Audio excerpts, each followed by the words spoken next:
Just give it a second. Cheers.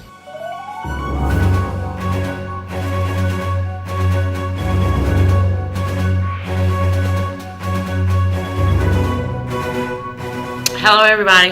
Hello. Welcome To Jackie's Journey.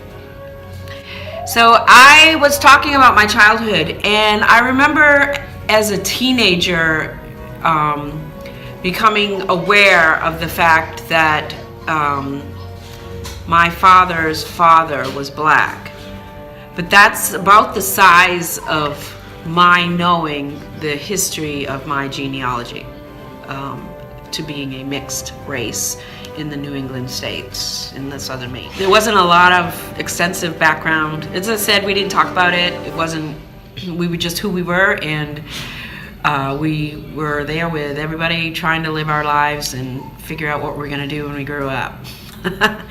And of course, after going to see Private Benjamin,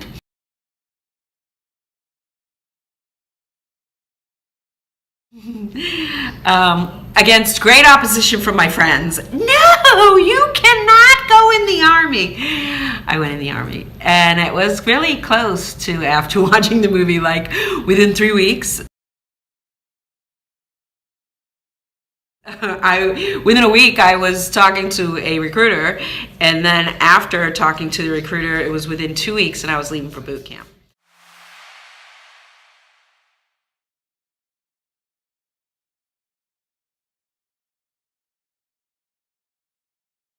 Me going in the Army. Private Benjamin made that decision easy for me. And my friend Candy, after we went to the movies, upon leaving the movies, she took one look at my face and said, "No, you're not." And I said, "Yeah, I'm doing something." And she said, "You're not joining the Army." And I said, "Okay, but I'm doing something. I got it." What was your drive to leave so fast after high school? Like, what got you to that point where you knew you needed to go? Okay, so after high school, well, even in my last couple of years of high school, I had hit a real party zone. Oh. Yes, where I was in Partyville, and life was a party. And but when I would go to these parties, I would see people in their late 30s and 40s that were from that area, that grew up there and are still going to the parties. With high schoolers? With high schoolers and shortly out of high schoolers. And I said, no, I don't want to do that. Yeah. I got to get out of here. And I'd already been looking for work in the area, and the work that I was finding was factory work, and it wasn't, my parents were strongly discouraging me, and I thank them heavily for that. It would have been, it's a great job, and I'm not saying it's a horrible job. I'm just glad it wasn't the job for me. That's all. And joining the Army was a really good thing for me because it was adventure. I said, well, he said, where would you like to go? I said, I'd like to go to Hawaii. And he said, are you sure that's where you want to go? Because there's one seat left. And that was when he could look in the computer, and that one seat ended up being me. And whether that was his sales pitch or not, it worked. Mm-hmm. But I went to Hawaii. Joining the Army was good for me. Now, joining the Army in 1982 as a female, I was a woman going into a man's world. There were quite a few opportunities where that was really clear and evident. But I was from New England, and I was used to playing in the woods. It was like a playground to me. I loved winter sports, skating and skiing, sledding, all the winter sports. So it kind of made me like an outdoor, tomboy kind of girl, right? With that, going into the Army, it was kind of when we would go out on bivouac to the Big Island and live in tents. That was kind of fun, it was exciting. I didn't like having to carry a weapon, and I remember early on that I really didn't make the connection that the Army was an organization that fought. And you needed a gun with bullets because, I know I didn't quite pick up on that until we were doing on the Big Island, we were doing a scenario where it was the orange against the blue. And I was in intel, and so we would have to help determine what our next moves were based on the intelligence that we were gathering. And the reports that I had to produce were generated off of photography, imagery, and what was happening out on the battlefield. And so I remember looking at the map and the outline of, you know, blue against orange, and I was like, oh, this is kind of like war. And my supervisor, God bless him, he was such a nice guy, Mr. Holt, he said, he just looked up at me and he laughed, and he said, yes. I said, I know. I said, got it. It just kind of sunk in. So, yeah, that was pretty funny, actually. I mean, I knew overall, obviously, but it just, I remember at that point, it just really sunk in. And I guess everybody has their moments, and that was mine. But one thing I think that helped prepare me, you gotta kind of be tough. My dad said, you gotta just tighten up your shoe straps, pull up your you know, pants straps or whatever, and just make it happen, right? And he said, and you've got that. You've got that in you. In Hawaii, the friends of mine were coming back from what was called Air Assault School, and they were the guy friends, and they kept whining and crying about how it was so hard. The school was just so hard. And I was like, well, what's so hard about it? And they were like, everyone drops out. It's really hard, and you have to, you know, carry a litter through the woods, and then you have to jump out of the helicopter, and it's really, really hard. And I was like, oh, okay. I said, well, how hard can it be? And he said, it's really hard. You just don't know. And so he had failed out of it, so he was going to go try to do it again. And I said, well, I'll do it with you. We'll go and do it. And so we signed up.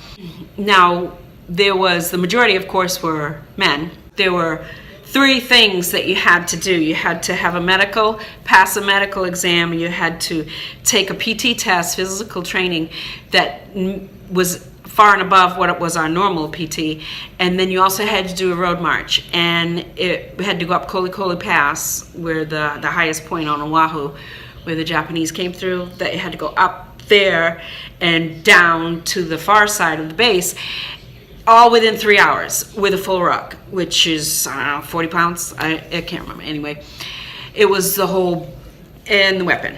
And so I decided, it is a lot of baggage. And so I decided I'm going to, we were pacing together, this one individual, but he had gone out drinking the night before. And I'm like, why would you go out drinking the night before? Anyway, I said, okay, so we'll pace together, but, you know, I knew in my head I may end up being by myself, because in order to do this, I didn't want to start it and not finish it. So I made up in my mind, we were going past the horse stables, and it was still fairly flat. We hadn't gotten to the incline yet.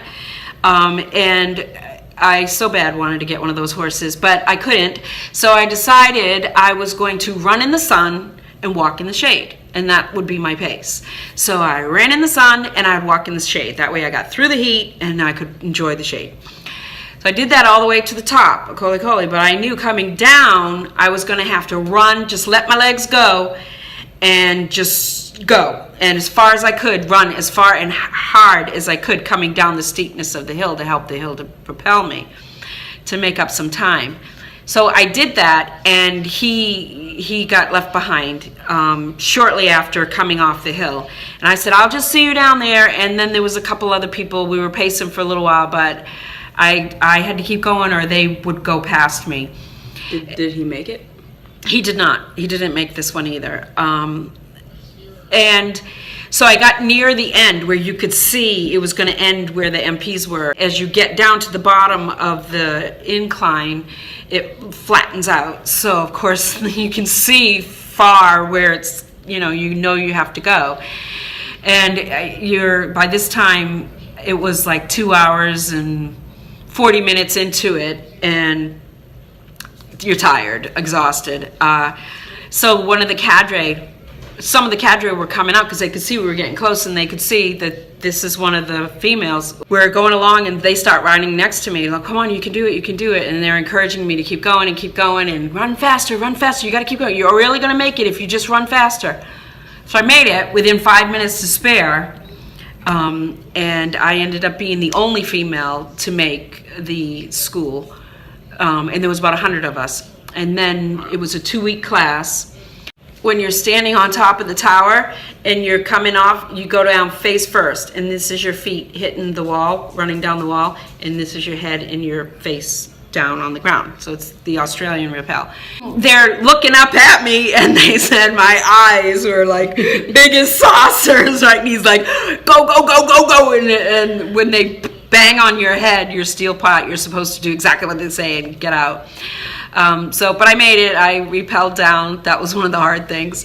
But anyway, I managed to graduate. We started out with 100, and I was the only female. And when we finished, we graduated with 75, and I was still the only female. So I think that's what my dad was talking about. You know, just you buckle up and make it happen. And I think that helped me with, oh, okay, so the dad's not going to be in the picture anymore, but that doesn't mean we're going to stop. We got to just keep going, and that's kind of what we did, and that's kind of how I looked at it. Wow. Yeah, so I think I got it from, it's in my genes somewhere, I guess. I don't know, and it comes out when it's needed, and it was needed there, and it was needed there. So use what you got, right? Yeah. Yeah, no, that's enough for the story. So thank you so much for tuning in. Say it again. I think that's enough questions for now. I think that's enough of the story for now. I think that's enough of the story for now. Jackie's journey is going to take a little twist. We did the physical, and now we're going to jump into a little bit of the emotional, what was going on in your head kind of stuff during various times, different areas of that part of the journey. Give this video a big thumbs up. Yep, hit like. Subscribe below. Yep. And leave a comment.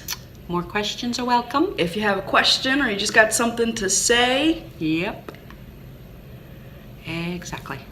She enjoys reading them. What you said. Thank you. See you later.